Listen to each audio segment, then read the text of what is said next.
আমার বাবা মাকে ভালোবাসার জন্য তো আমাদের একটা করে বাবা দিবস দরকার হয়নি, মা দিবস দরকার হয়নি। বছরের পর বছর ধরে তো আমরা ভালোবেসেই গেছি। কোনোদিন প্রশ্ন উঠে নাই যে বছরের একদিন স্পেশালি ভালোবাসাটা প্রদর্শন করতে হবে। ওদের সমাজ থেকে যখন সেই স্ট্রাকচারটা ভেঙে গেছে যে রক্ষণশীলতা নাই, বাবা মার প্রতি শ্রদ্ধাবোধটা নাই, তখন বছরের একদিন ঘটা করে পালন করে তারা দেখায় যে একেবারে ভুলি নাই, ভুলছি তো কিন্তু পুরোটা ভুলি নাই। এর জন্য তাদের একটা দিন প্রয়োজন হয়। তো সেই কালচার তো আমাদের সমাজে ফিরে আনার কোনো প্রয়োজন নেই। আমাদের সমাজের যে সামাজিক বেষ্টনীর মধ্যে ভালোবাসা দিয়ে আমরা আমাদের সম্পর্কগুলোকে রক্ষা করেছি, সেই সম্পর্কগুলোকে ভেঙে দিয়ে আমরা আজকে যে ওয়েস্টার্ন সোসাইটি করতেছি, এই ওয়েস্টার্ন সোসাইটিটা আমাদেরকে একটা ভয়ঙ্কর নেগেটিভ দিকে নিয়ে যাবে।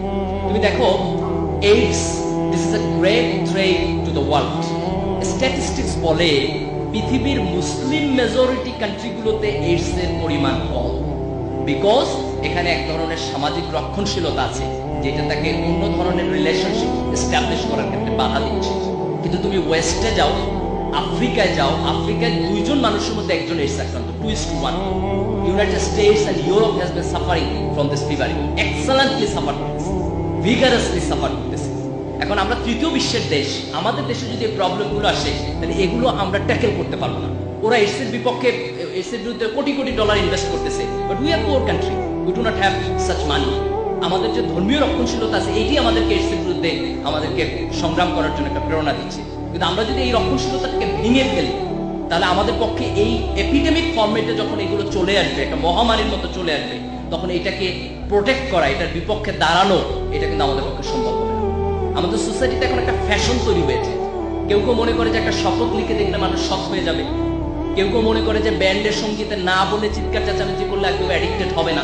বাট আই ডোন্ট নো যে এই গান গাওয়ার মধ্য দিয়ে আসলে অ্যাডিকশন থেকে মানুষকে বাঁচানো যায় কিনা। বরং লক্ষ্য করলে দেখা যাবে যে মাদক থেকে মুক্ত করার জন্য যারা গান গায় ওদের 50% addicted, most of them are addicted. এখন addiction is a great problem to our young generation, addiction is a great problem to our young generation. আজকে এই যে আমাদের প্রাইভেট ইউনিভার্সিটিগুলোতে আমরা দেখছি যে ইয়াবা কালচার, কিছুদিন আগে আমাদের পত্রপত্রিকায় ব্যাপকভাবে লেখা হচ্ছে। তো আমি বলতেছি যে this is parallel to the modernism. তুমি ব্যান্ড সঙ্গীত শুনবা, নাচানাচি করবা, পাশ্চাত্যের সংস্কৃতির মধ্যে যাবা, আলট্রা মডার্নিজম হবা, ফ্যাশনেবল হবা, অনেক বেশি স্মার্ট হবা, আর মাঝে মধ্যে একটু ইয়াবা খাবা না, হিরোইন খাবা না, গাঁজা খাবা না, এইটা তো হয় না। দুইটা প্যারালাল, একটা করলে আরেকটা করতে হবে। If you go through modernism you have to go through this. এশিয়ার মধ্যে আত্মহত্যার পরিমাণ 2টা দেশে বেশি, একটা হচ্ছে চায়না আর একটা হচ্ছে জাপান। এন্ড লুক দিস, এই 2টা দেশ হচ্ছে এশিয়ার মধ্যে সবচেয়ে ডেভেলপড কান্ট্রি। তার মানে আমরা যদি ডেভেলপমেন্টের দিকে চাই, যদি সে ডেভেলপমেন্টটা পাশ্চাত্যের কালচার অনুযায়ী হয়, তাহলে এই অ্যাডিকশন বাড়বে, এইডস বাড়বে, আত্মহত্যার পরিমাণ বাড়বে, আমাদের ফ্যামিলি সিস্টেম ব্রেকডাউন হবে, আমাদের সোসাইটিতে করাপশনের পরিমাণ বাড়বে, এবং এট দ্য লাস্ট মোমেন্ট আমরা আমাদের সোসাইটিকে শেষ পর্যন্ত ধরে রাখতে পারবো না। এই যে উন্নয়নের মরীচিকা পাশ্চাত্যকে দেখে আমরা যদি একই জিনিসটাকে গ্রহণ করি তাহলে একটা প্রচন্ড ভয়ঙ্কর বিপদের মধ্যে আমাদেরকে চলে যেতে হবে। পাশ্চাত্যের বিজ্ঞানী আমার কোনো আপত্তি নেই, বিজ্ঞান কারো ব্যক্তিগত সম্পত্তি না। একসময় গ্রিকরা সায়েন্স এবং টেকনোলজি ডেভেলপমেন্ট করেছে, তারপর মুসলমানরা গ্রিকদের কাছ থেকে নিয়েছে, তারা নিজেরা ডেভেলপ করেছে, আবার মুসলমানদের কাছ থেকে পাশ্চাত্য নিয়েছে, আবার প্রয়োজনে পাশ্চাত্যের কাছ থেকে মুসলমানরা নিবে। সায়েন্স এবং টেকনোলজি ট্রান্সফারেবল, নলেজ ট্রান্সফারেবল, একজনের কাছ থেকে আরেকজন নিবে। কিন্তু পাশ্চাত্যের বিজ্ঞানকে গ্রহণ করার সাথে, পাশ্চাত্যের জ্ঞান এবং প্রযুক্তিকে গ্রহণ করার সাথে, একই সাথে আমরা যদি পাশ্চাত্যের কালচারকে গ্রহণ করি, একই সাথে যদি পাশ্চাত্যের এই খোলামেলা সংস্কৃতিকে, পাশ্চাত্যের নগ্নতাকে আমরা গ্রহণ করি, পাশ্চাত্যের এই তথাকথিত ফাস্টনেসকে গ্রহণ করি, তাহলে সেইটা আমাদের জীবনে এমন ভয়ঙ্কর অধঃপতন ডেকে আনবে যে আমরা এই পুরো সমাজ ব্যবস্থাকে আর কন্ট্রোল করতে পারবো না।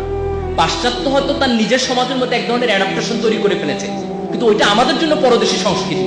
আমরা সেই অ্যাডাপ্টেশন তৈরি করতে গেলে আমাদের সামাজিক স্থিতিশীলতার মধ্যে এমন একটা বড় ধাক্কা লাগবে, এমন একটা বড় ভূমিকম্প হবে, সেই ভূমিকম্প আমরা ট্যাকেল দিতে পারবো না। আমাদের সমাজে সেই ভূমিকম্পটা শুরু হয়ে গেছে।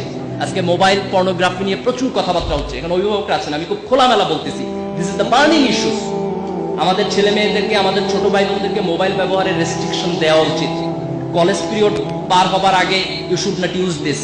এটা এত জরুরি কিছু না, তুমি এত ভিআইপি মানুষ হয়ে যাও নাই যে তোমার এটা না থাকলে কোনো প্রবলেম হবে। ওর চাইতে মনোযোগ দিয়ে পড়াশোনা করা প্রয়োজন। টেলিভিশন চ্যানেলের ব্যাপারে there should be some restriction.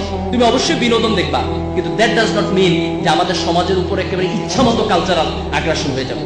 আমরা তো একসময় উর্দুর আগ্রাসনের বিপক্ষে রক্ত দিয়ে যুদ্ধ করেছি, কিন্তু হোয়াট অ্যাবাউট হিন্দির আগ্রাসন? সেটা তো আমাদের সমাজকে এখন আরো বেশি করে দিচ্ছে। তাহলে 52 ভাষা আন্দোলনের একটা দাবি কি এটা না যে বাংলার উপর ইংরেজির আগ্রাসনের ব্যাপারে আমাদের সচেতন থাকতে হবে, বাংলার উপর হিন্দির আগ্রাসনের ব্যাপারে আমাদের সচেতন থাকতে হবে? সেই বোধটা আজকে আসতে হবে, সেই বোধটা আজকে আমাদের মধ্যে আসতে হবে। টেলিভিশন কম দেখতে হবে, টেকনোলজি ব্যবহার করার বিপদের ব্যাপারে সতর্ক থাকতে হবে। এগুলো বাদ দিয়ে আমরা যদি আমাদের তরুণ প্রজন্মকে নষ্ট হতে দিয়ে যেতে যাই, আমাদের আনএমপ্লয়মেন্ট আছে, আমরা চাকরি দিতে পারতেছি না, তার পাশাপাশি যদি নৈতিক অবক্ষয় যুক্ত হয়, তাহলে যে তরুণ প্রজন্মের জন্ম হবে সেটাকে ট্যাকেল করা আমাদের জন্য ভয়ঙ্কর পরিমাণ প্রবলেম হয়ে যাবে।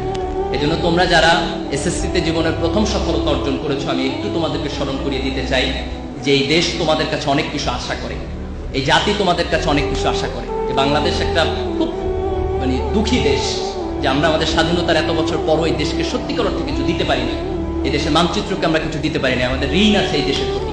এই দেশের স্বাধীনতাকে অর্থবহ করে তোলার জন্য একটা তরুণ প্রজন্মকে আদর্শবাদী হয়ে উঠতে হবে, একটা তরুণ প্রজন্মকে দেশকে ভালোবাসতে জানতে হবে, একটা তরুণ প্রজন্মকে তার মাকে ভালোবাসতে জানতে হবে, একটা তরুণ প্রজন্মকে তার মূল্যবোধকে ধরে রাখতে জানতে হবে।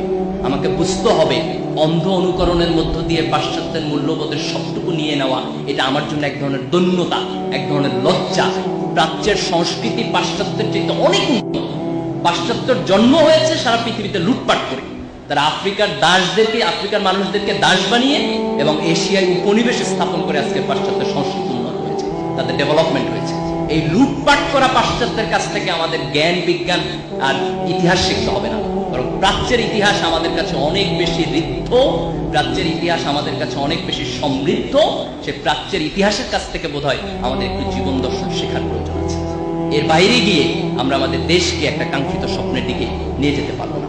এটা তরুণ প্রজন্মকে আজ অনেক বেশি চিন্তা